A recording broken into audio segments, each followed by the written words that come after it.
Hello, good morning, and welcome to Good News York. My favorite day of Good News York, Thursday, because it's our last day, and the weekend is coming.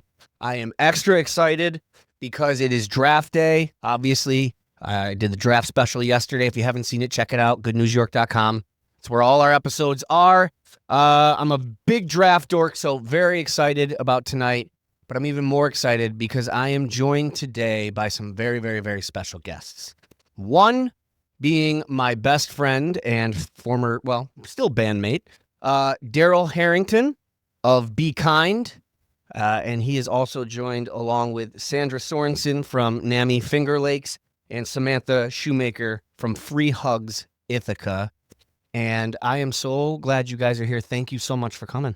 Thanks for having us. Well, of course. Well, not you. No. But Darrell and Darrell, when you use that term loosely, like, oh, they're like a brother, they're like a sister. He really is like a brother. I mean, when you play in a band with somebody, it's a different experience, different bond. It is. It lasts forever. And then we also hang out, which we're going to talk about the Metallica show in Cuse at the Dome before the end of this episode. We went together, so we'll talk about that. But let's talk about you guys and why you're here. First of all, I thought it was hilarious that the irony of you walked in, Samantha, wearing your Hugs Ithaca shirt. She introduces herself, and I shake her hand. And then 30 seconds went by, I was like, why didn't I hug you? That's the dumbest thing I could have done. But welcome. So, Darrell, let's talk about first Be Kind and how this started, because I know how it started. I witnessed it. And it's just pretty amazing from my point of view as your friend to watch what it's become. And as you can see here, I'll hold these up. Those are, our new window clings. Which a portion goes to NAMI. So, yeah, Darrell, so let's go back to how you came about with the idea and how it started. So shutdown just happened, and you know my wife well. I do. Don't. My wife's very solid, not much rattles her. She's got a funny little horn, apparently. Later, truck, tractor, trailer, there it is. Yep. And so anyways, we were, and at this point, I was in therapy for stuff which we'll get into. Sure. So I had different tools in the box from calming down. But she got really stressed from the whole shutdown, and she ran through a light. It was 2 actually. I was like, okay, switch, and got her. We got home, did some breathing stuff. And when I got home throughout the next day or so, I was like, man, there's got to be a lot of people freaking out, like a lot. Which there was. I mean, I knew and there were. It was like, I want to do something. I want to say something, but I was like, I'm not doing it on social media. I mean, it depends. That's you never know what you're going to get. You could post the nicest thing on social media and someone's like, go to hell. So anyways, I was like, lots of wood. I do woodworking and stuff. So I was like, I'm going to make a huge heart and hang it on my fence. We live on this busy corner. I don't know what I'm going to put on it. And I was like, okay, well, kindness or be sweet or, love or, so I was like, well, be kind. It's simple. I didn't know what I was doing. I made this huge heart. Because we got all the time in the world, I took Christmas lights and took every other bulb out and put a red and white one around the whole thing. And then put a big spotlight on it. And I was like, if one person drives by and it helps them decompress or just smile, that's it. And by the way, it works too, because you live right on a busy road where there's a traffic constant. Takes me 2 hours to get out my driveway. He put it up on this fence that faces the road, and we're talking. I mean, it's like the size of this whole wall here. 4 foot by 6. It's massive. Yeah. And so you put it up. Yep. And so my neighbor, I live next to Dolce Delight. Hi, Maria. Great restaurant. Best breakfast sandwiches in Ithaca. Yeah, if you're in town, go. Best breakfast sandwiches. And she called me and she said one of my friends was having a tough time, and she drove by and saw it and smiled. Oh man. And I go, cool. It just paid for itself right there. That's the whole reason I did it, and that was it. And then about, I don't know, 4 or 5 days later, Maria started texting me and goes, hey, I want one for my corner. So that was the first one that went in the ground. We put it in the ground, and cool. That's it. And then she goes, I think you should start selling them. And I go, absolutely not. I was like, you're crazy. Everybody's losing their jobs. There's no. Our bad signs are falling up. And she nicely, she's like a sister to me. She nicely, we went back and forth, and she goes, okay. She's like, make me 10 of them. Tell me what they cost. And I had no clue what I was doing. And I just used scrap wood and stuff. Gave her 10, and she handed them out. And here we are 5 years later. Made over 2,000, shipped them all over the United States, different countries from Scotland, England, Ireland. So rewind a little bit in the beginning too. So the price of wood went up. So I ran out of scrap. I had to start charging for them. I like keeping them at a price that everybody can afford them. Of course. And so as that was happening, people started buying them. People just kind of started, oh, here's an extra $5 and stuff, and everything was paid for. And this isn't a money making thing. So I just put it in a pot and started donating to different organizations. So then that became its own thing. And throughout the years, we had different, like our wristbands go to a portion goes to SPCA, our window clings, a portion goes to NAMI, our keychains, a portion goes to the Downtown Ithaca Children's Center. We've donated to different, in Tennessee when they had that big flood, we donated to that. We donated to stuff. So it's not just local, it's all over the place. So we've gotten to donate thousands of dollars through that. And then throughout all that, now we're just like steps away from becoming officially a nonprofit. I got one of the numbers. So yeah. So we also now have programs coming that we have in the works of that will be, one is that I'm looking forward to one of our first legs is for, I have a friend, he's a personal trainer. He's going to run this. It's not me. And it's not Mike. Mike does train, but yeah. And it'll be for seniors, like exercise classes. Nice. That helps them keep them moving and stuff. A lot of people forget about the seniors, and the seniors need to keep moving. And dude, this is a little different than, when we interview people that do incredible things, because you're one of my best friends. So like, it touches me personally to see, because I know who you are. I know your heart. We share a lot of that. And to see what you do for everybody, but also to see it growing. I mean, buddy, dude, I drive around all over the place. I've been in far corners of New York State, and I'm like, what the? That's a Be Kind. That's my butt. Like, and then, I see on your website, which, by the way, Darrell Harrington here, Be Kind Ithaca. I see there's people like posting like from different states, right? Different countries. Oh, yeah. So we got a picture of the Blarney Stone in Ireland. Yep, it's some in nuts. Dublin. Yeah. And now what things do you, so you make this? It started with the signs, which I used to love, by the way. Talk about starting out grassroots style. You could drive by your house, and on your front porch there'd be a line of like 15 upside down Be Kind signs drying. Yep. What do you make in addition to the signs? And you also customize them too, right? So the signs, we do all custom, pretty much anything you want. I hand paint them. They're hand painted, so it takes, we do them per order. It takes a while. Like, there's a lot of steps. When I started it, it wasn't supposed to turn into this, which is great. I'm not complaining. That's what makes it cooler. But we weren't, like, the making of them is really not efficient time. They take a long time to make. Yeah. When I build them to last, but yeah, I do custom stuff. I just did it was for a friend. It's a house divided Bengals Bills / yeah. Wow. So yeah, we do. They better be kind. And it's cool because I like the challenge on them. Yeah. It's like, okay, you made one for me. It's a Bills one that we have in our front yard. It's such a simple sentiment, but you could say maybe the timing was a little weird with the pandemic. I thought the timing was perfect because, boy, are we in a time when we need to be kind, because there's not a lot of it. That's it. And one thing there is, but it's being overshadowed by all the negativity on social media. Totally. And the one thing for me personally, it changed my outlook on humanity, because at that time I thought everybody was angry, and it's not. I've said this for years now. I've met the most amazing people. They're all the ones behind the scenes. Yeah. That just, I say 1 out of 10 people, you take 1 out of 10. One's not a nice, person. Those other 9 are just amazing people you never ever hear about, and they do just.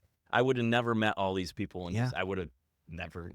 I know these people who are we just are gonna get some of the most amazing women in my life. You know? I've met them, and I already can tell they're amazing. And again, we have Sandra Sorenson here from NAMI Finger Lakes and Samantha Shoemaker from Hugs Ithaca. I do want to talk about how this all came together, but I want to mention, another thing I love about Be Kind is we went to the Metallica concert at the Dome this past weekend. And something I loved watching you do is when we interacted with somebody and had like a good interaction, you pulled a Be Kind sticker out and you said, "Thanks for being kind." I thought that was so fucking cool, man. Like, I think that's more effective than anything because it's a face-to-face interaction and you're giving them, it's just, you don't see a lot of it. And I really love that, about you. I tried to put this in my stand-up bit once. I never kind of turned it into a bit. But do you remember when we used to talk about we were on the road with the band, and this is kind of how I knew that Darrell was going to succeed with this Be Kind thing, is because this is inspired by everything you talked about, but also you and I have had our mental health struggles, and we helped each other a lot.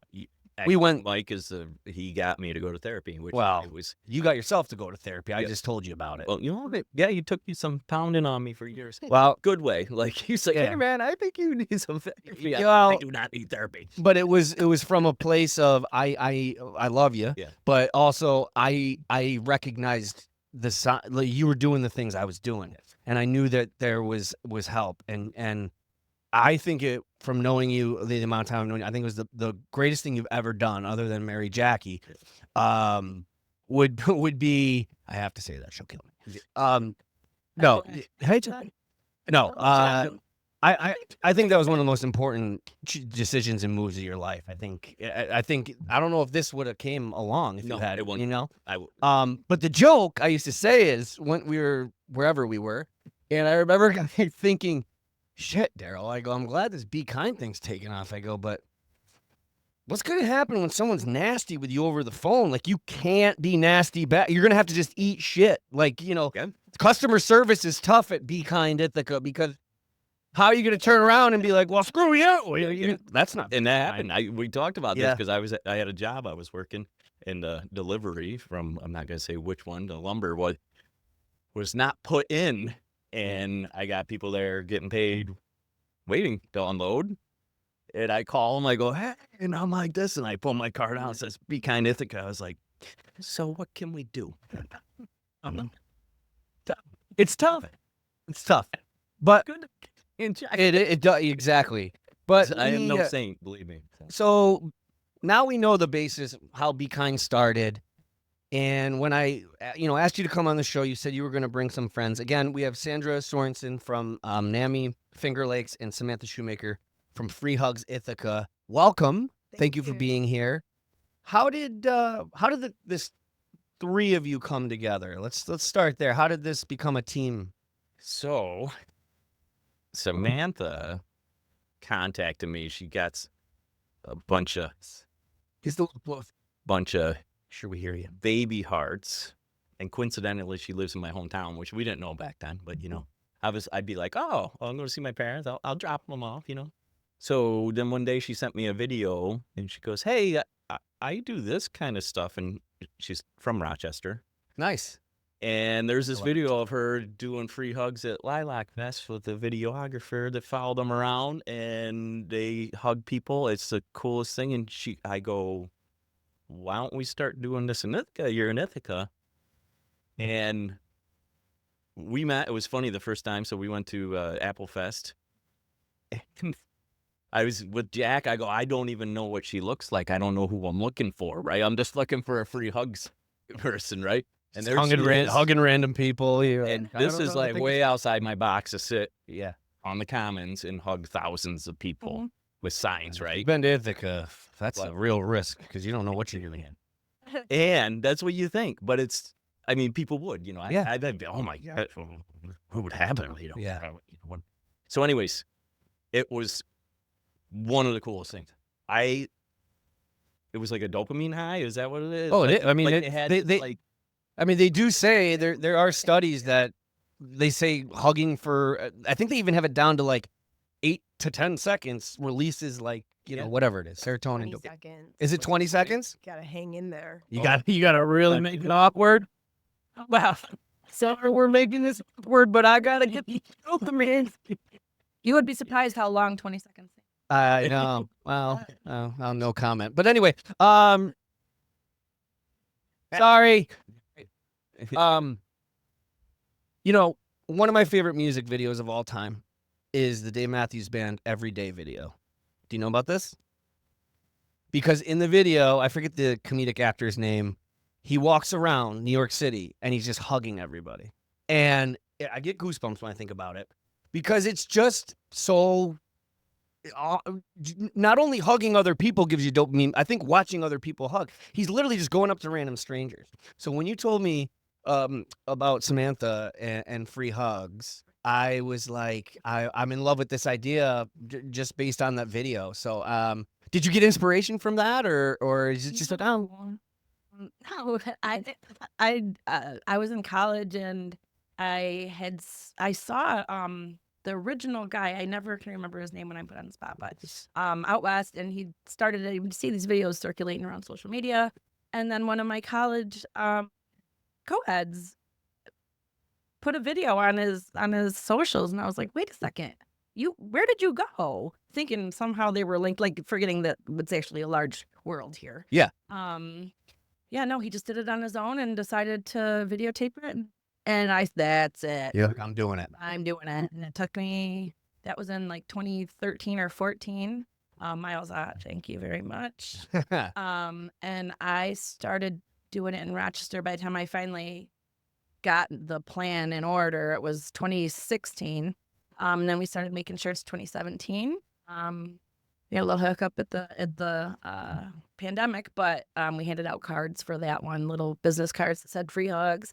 Yeah, it just turned into a thing. We'd go to the Lilac Festival the first Saturday of every year, and it got bigger and bigger and bigger. And well, I can imagine you felt an immediate reward, and like just after the first hug, you were probably like, it must be rewarding. And yeah, on top of that, did you get any instant feedback, or do you get any instant feedback of like, hey, I needed that? Oh, yes. Or has anyone gotten emotional? Oh, yeah. That's all the time. So we have two rules, and one is you don't let go until they do.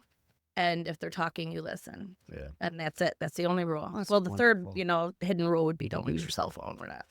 Don't do any of that. Right. But yeah, so we always had two rules, and that we would say it at the beginning, and just kind of remind people if they, maybe a new hugger might notice, they might make a face because someone said something, or Sure. And you just kind of remind them, hey, we're just here to listen, and it really, so much feedback. So one of them, I had this huge guy coming at me, and and he's like, oh no, and he hugs me, and then he was like, you don't even understand how much I needed this.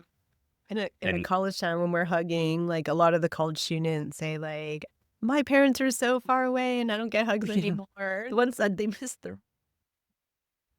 And we bring Miggy with us a lot, and she wears the thing. Our dog, Miggy's our black lab, in case people don't want to hug us, and the dog, Miggy's always like, that's the kids just make. I'm so touched by they this. can hug her. I would like to make clear, though, that I only sent Darrell the video out of a very grave thank you for those hearts. He was like my hero before. I watched it grow. He thinks it's so silly, but I'm so serious. I watched it grow little by little, and then I've seen more hearts. I'm like, crazy. I need to get. It was my Christmas. That was what I asked for. I asked Santa for Christmas. And I asked for a Be Kind heart, and I finally got it. I said, oh my gosh. I couldn't even talk. I was like, off the head and like meeting a celebrity. What I do. And that, it was really just me being a fangirl. But that's awesome. Yeah. So, free Hugs Ithaca, Be Kind Ithaca. How do I word this? What's the business model? So you go to events, you give out free hugs, and you sell merchandise. Let's talk about. It's $1 to let go. It's $1 to let go. It'd be funny if someone's like, I don't have any cash. And you got to say cash only. So then you got to walk with them to the ATM. Yeah. So you're just walking down, Exactly. going to an ATM Exactly. together. That's how I Embrace. But no, what is talk about Free Hugs Ithaca. We can go to the website or the Facebook page, and what's coming up. What do you do? So I mean, it's for me, it's still very new and just getting to learn all the resources like NAMI is Sure. a huge one for us. I mean, I have a friend who works in the basement and she makes shirts, and I've never sold them before. I've always just given them away. And like I said, the event got bigger and bigger. So now I've got an inventory. Sure. Can't feel guilty about that. I mean, it gets to a point. Darrell went through the same thing. It just means you're succeeding, and Yeah. I think people are happy to pay. But anyway, Well, and he gave me the great idea, just to start doing that. And it really, because it isn't free and your time's not free. And No. just kind of put a little bit of totally different perspective on it. And, now I have places that I like to donate to, Sophie Fund and NAMI whenever we can. I'm not really selling many shirts, so I don't market myself well. But Facebook, I'm at Facebook, Free Hugs Ithaca. Free Hugs Ithaca. And we're building a Square website. Nice. I just don't know what I'm doing, so it's just okay. a little slow process. That's all right. NAMI. Yes. Sandra Sorenson also here. I am a little bit aware of NAMI. If ever there was a time, it might be now. It may as well be now. I have struggled with mental health my entire life, and as you know, it ebbs and flows. There's time periods where you're like you're on the mend, you're doing great, and then there's times when you're going through a lot, and sometimes it doesn't have to be sometimes it's not tangible at all. It's just the chemicals and who knows.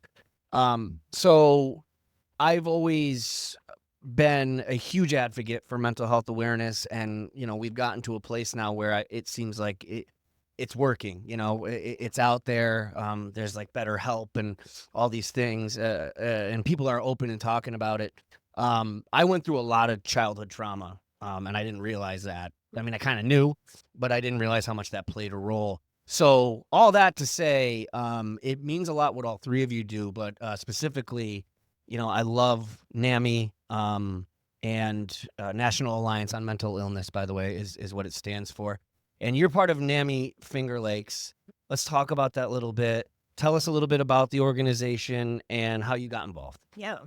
So NAMI is the National Alliance on Mental Illness. It's a national organization. There are over 700 local affiliates across the country. All of the affiliates are grassroots organizations. So National doesn't plant affiliates. It's just somebody has a heart to start a NAMI, and they do.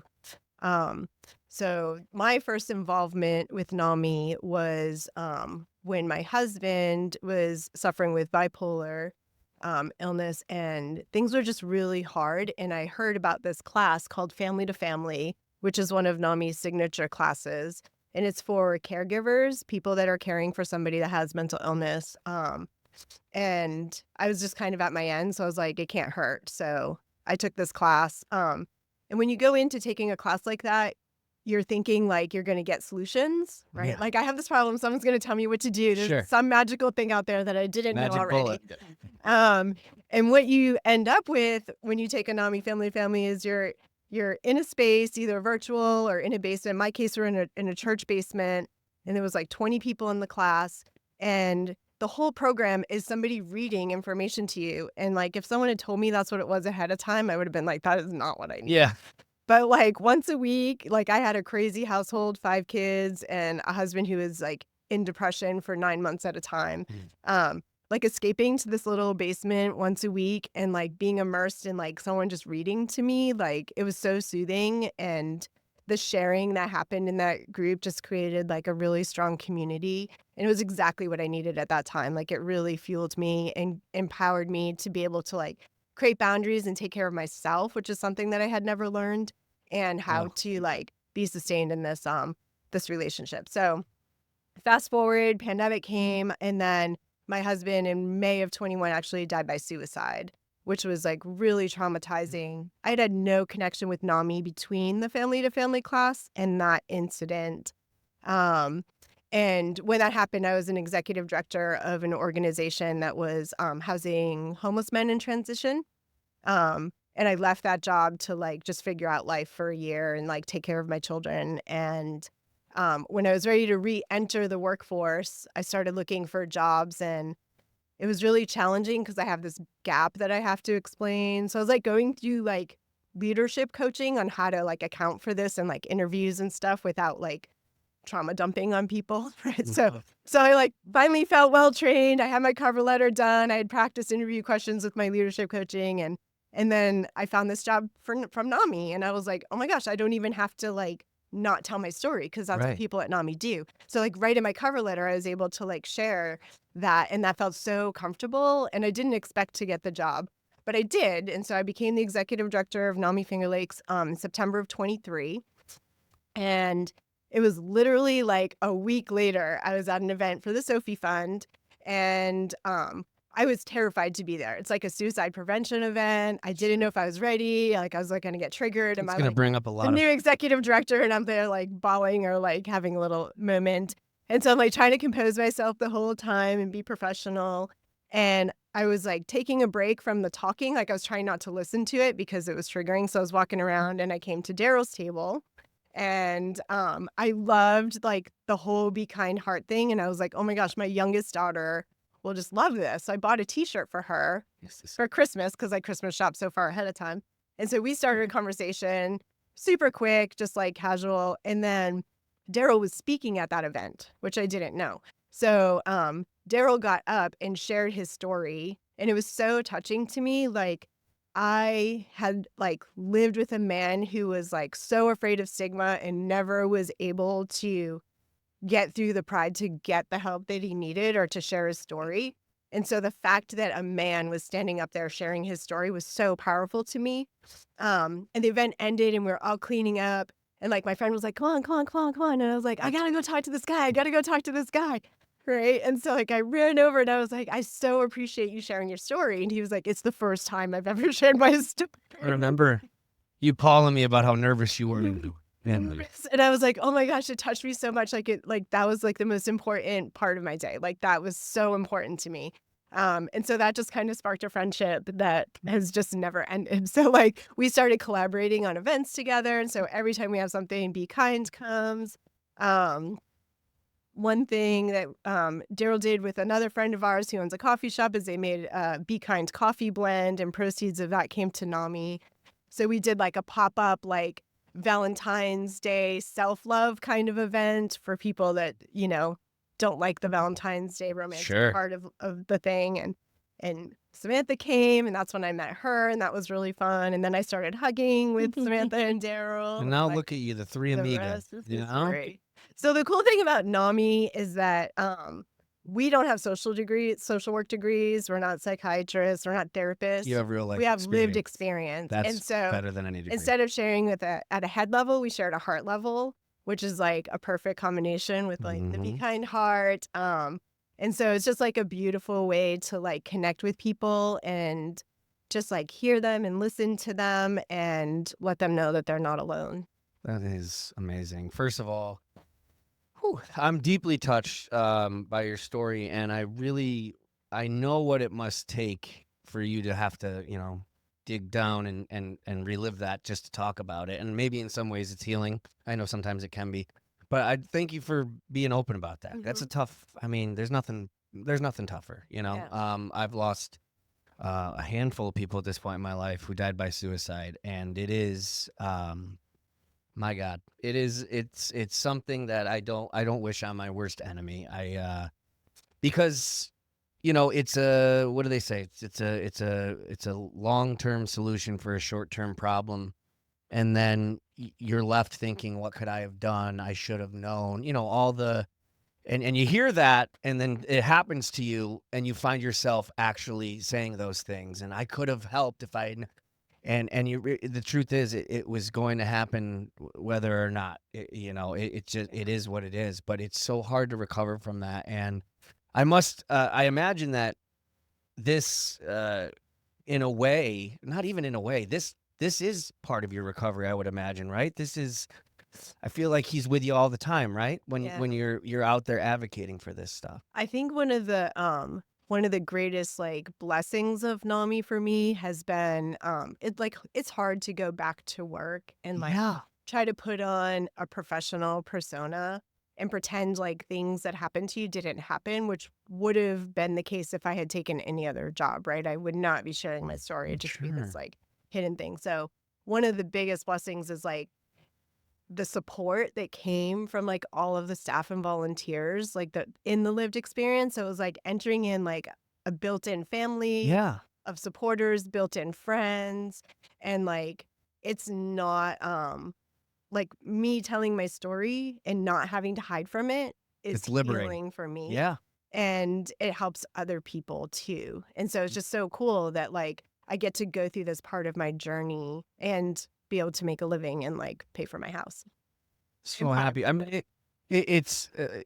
I want to use a phrase. You know, we're not making light of this situation, but it is an ideal situation in that if you are to go through something as traumatic as that, you're right. I think the hardest part for anybody who is a survivor of someone who's died by suicide is having to go on with life and have the energy and the mental ability to just operate on a daily basis. So being in that environment must be so like you can be yourself, and if you're having a bad day, you don't feel like you have to hide it. I think that's so important. I think, you know, I don't, you know, whether it's the God or the universe, whatever it is, I think they put you in that position for a reason. Yeah. So NAMI Finger Lakes. Yeah. You can go. Was it NAMIFingerLakes.com or just Google It's NAMI Finger Lakes? .org. .org. Yeah. Right. NAMI Finger Lakes. NAMIFingerLakes.org. And so what I'm someone who's struggling, or maybe I know someone who's struggling. When is the right time to reach out to NAMI? In what situation? So our basic mission is we support, advocate, and educate in mental health. And our focus is mostly on caregivers, which we define very loosely. So it can be like spouses and partners, friends, but it can also be coaches, teachers, first responders. So we have a peer support program that we're just about to launch that's for first responders. And it's actually our only like peer support. So people that are actually struggling with mental health supporting each other. Our other support groups are for people caring for people that have mental illness. So we have a family support group. Almost like an spouse Al-Anon, partner. like the way what Al-Anon is to someone who's, you know, struggling with a family member who's an alcoholic. Kind of the same idea. Exactly. It's for the people on the other side. That's wonderful. Which is really a cool niche. Like in Tompkins County, we serve Tompkins and Cortland County. And in Tompkins County, like there are a lot of nonprofits that are working with people that are struggling with mental health issues, a lot of peer support programs. But we're one of the few that do things for caregivers. And like taking care of caregivers inadvertently takes care of the people that are struggling with mental health. And 100%. it's just kind of it's a real blessing to be able to do that because there's a different sense of loss and hopelessness when you're close to somebody and you don't know what to do and there's nobody to talk to or that understands what's going on. Oh, God, I love this. That's wonderful because, you know, even for what I'm going through, you know, without getting too personal, you know, I have these days or weeks where I'm really going through some things. And I'm thankful because of therapy that I've built this self-awareness and I can kind of tell when something's going on. And I always make sure to say, you know, I thank my wife or I say, I'm sorry, you know, that I'm a little off today or this week, you know, because she doesn't understand it because she doesn't go through it. And that's not her fault. And I'm glad, obviously. I don't want her to go through. I don't want anyone to go through that. But it makes you realize, like, you know, you think I'm struggling. No one knows what I'm going through. Well, guess what? You know, my wife is going through. She's on the other end of it. My kids, you know. So it's funny, we talk about mental health awareness and how we all need to go get help. But, you know, we don't think about, not intentionally, but we don't think about the other side, the people on the other end of it. So I just think that's so wonderful that you guys take that step to help the people in the families. And one of our most attended and regular support groups is our spouse and partner. So it's people living with a spouse or partner that has mental illness. So it's amazing. It's just really powerful to be able to have that connection with other people that are going through the same thing as you. Yeah, I was talking about this not long ago on the show. I quit drinking in 2020, and I was told by other friends that had quit drinking, like, you should think about going to AA. And like mental health, for me, there was a stigma around that. I was like, I'm not going to AA. Like, I don't need rehab. I don't need AA. I quit. I'm good. They're like, no, you're missing the point. It's just being around other people who have been through what you've been through. There's just tremendous reward in that. Even if you're not, like, I know I'm never going to drink a sip of alcohol again. I'm lucky in that, some people don't, they ride that line where they worry about relapse. I'm not worried about going back to it. So I thought, I don't need AA. No, it's more about like, oh wait, you had that weird thought too, or you had crazy sugar craving, and it's just it's a sense of community and a sense of, hey, I'm not on this island by myself, right? Exactly. Yeah, Exactly. and that's absolutely wonderful. You guys completely embody what this show is about. We started Good News York as a show that just sheds positive light on every region of New York, Adirondacks, Central New York City. And, not all puppies and rainbows. We have fun and there's comedy, but we really want to focus on the positive things. And this is just about as positive as it gets. And, I'm so thankful for people like you guys, that do this for people. And especially nowadays, I keep hearing that you guys mentioned the Sophie Fund. Yeah. And I feel like we should kind of talk about that real quick. Yeah. Darrell, you started with the Sophie Fund, right? Through Be Kind? So this is a funny story. So years ago, Jackie got asked by a friend. They do an annual cupcake contest, and they have judges, and everybody. It's amazing. The cupcakes, you can't be a professional. They're just regular people make these. Sure. Cupcake. It's amazing. Amazing. Amazing. You're like, how do people even think about doing that to a cupcake? And I'm in. So I'm in. Years ago, whoever I forget, one of our friends was involved with it, and they needed judges, so they asked Jack, who loves cupcakes, my wife, to judge. And coincidentally, and this is my own personal thing, after going to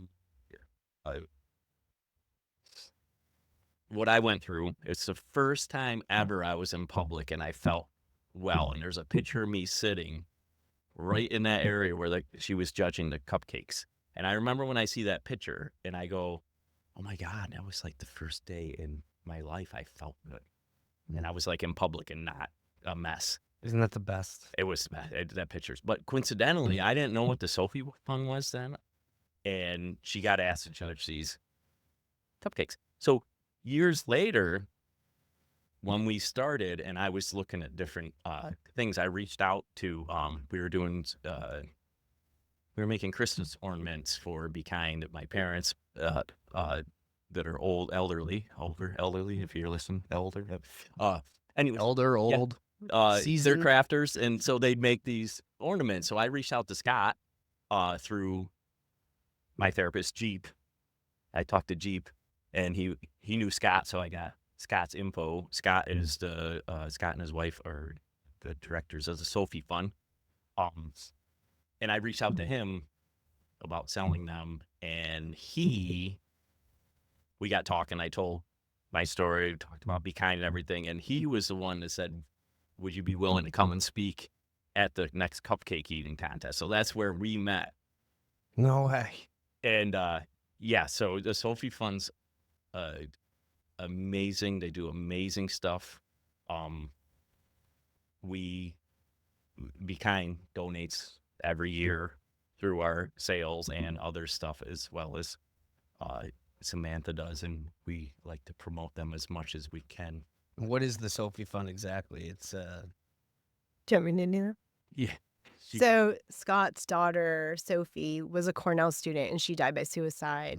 And he lives in Pennsylvania, but he and his wife started the Sophie Fund to advocate for better mental health, preventative care, especially on the Cornell campus. And he got really entrenched in like the Tompkins County organizations, nonprofit organizations. And so he started like the bullying team, what are Task task force, Yeah. right, in Nice. Tompkins County, and like they raise a lot of money and donate to nonprofits that are doing mental health work.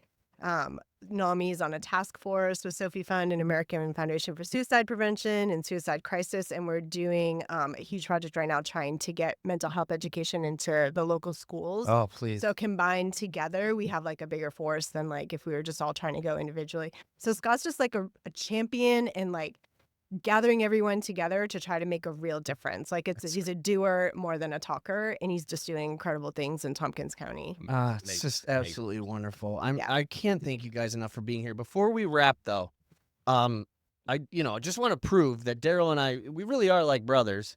You can see right behind me, we played in a band together. See right on the far right. Look how sexy you are there. The band was the New York Rock. I mean, technically, it never really broke up. We're just kind of done indefinitely right now. But I don't want to say former band, but yeah, there's us. But here's something people don't know. Before Darrell was in the band, he was actually part of a Bee Gees tribute band. Buddy, I found that in my phone this morning. I don't remember what it's from, but someone photoshopped you as Barry Gibb or something. Yeah. I tried to find the one of you in the tutu, and I couldn't find it. Did you go to Joe Dirt? No, I couldn't find that either. Oh, that was the bad. Yeah. That Joe Dirt No. mullet. Someone did it. Like, And then, real quick before we go, Darrell and I did go to the Metallica concert this past weekend, and we had such a funny observation. So many funny observations. One being, it's so much different going as an adult, because I had this tremendous anxiety that last time I went to see Metallica was 20 years ago. I thought there was going to be shirtless dudes sweating and banging their head into me like it used to be. And I looked around during the concert, and everybody, I'm like, oh, wait, I got older, and so did they. Like, the crowd was docile. They were just like watching.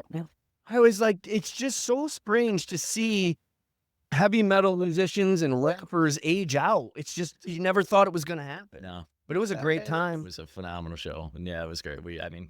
Obviously it was funny because Mike and I, we used to joke because we do, go to Chicago or whatever, and we'd be excited about playing in Chicago and Sure. Cleveland and everything. We Yeah. had great runs, but then we joke and I go, I love playing, but it's the car rides. Yeah, that's the best part. That Car rides 11, were the 12 hour best. thing where it If- just flew by. If we could have recorded our conversation, well, we might be arrested. Yeah, that's true. But riding in the band van, man, that was Yeah, the best. yep. Well, listen, I wish we had more time. I cannot thank you guys enough. I'm definitely going to be hugging you. Darrell Harrington from Be Kind Ithaca. We've got Sandra Sorenson from NAMI Finger Lakes, namifingerlakes.org. And, of course, Samantha Shoemaker from Free Hugs Ithaca. You can Google it, find them all online. You guys embody what this show is about. I love you so much. Thank you for your time. Any last-minute plugs? Anything coming up you want to Yes. plug? We are all going to be at NAMI's third annual NAMI Walks on May 3rd, Great. 3:00 p.m. at Stewart Park. In Ithaca. So you should come walk with us. I will be there. You could wear a hug shirt and hug Yeah. people. So I would we love will to. have Might have one. what we do is on the route, we have a tent, and as everybody comes through, we That's amazing. hug and and hand yeah, out it's great. stickers. That's amazing. I will. And I'll make sure I have all this info, and we'll throw it up on the screen and put it in all our social media clips. Perfect. And we'll definitely promote that. I absolutely love you guys. Darrell, Sandra, Samantha, man, keep doing what you're doing. It's so important. All right, and with that, we are going to head out for the weekend because this is the last show of the week. It is draft day, okay? So in honor of draft day, I have a little side project called the K-Gun. Yeah, my buddy and I record songs about the Buffalo Bills, and we recorded and shot a music video called Where Else? Marv's Anthem. If you're a Bills fan, you know what that means. And we shot the video at the home opener, and it's an anthem for Bills Mafia, so I'm going to play that as we roll out of here. God bless you all. Have a great weekend. We'll see you Monday. Mike Brindisi out. Isn't that what Ryan Seacrest says? Ryan Seacrest out. Have a good weekend. Where else would you rather be than right here, right now?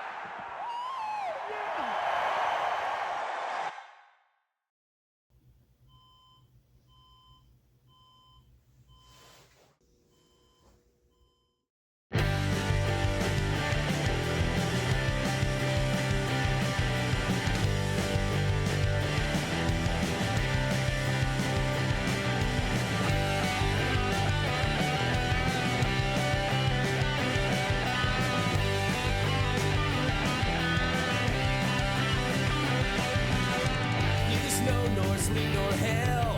The post office has got nothing on us. Nothing keeps us from the ones we love.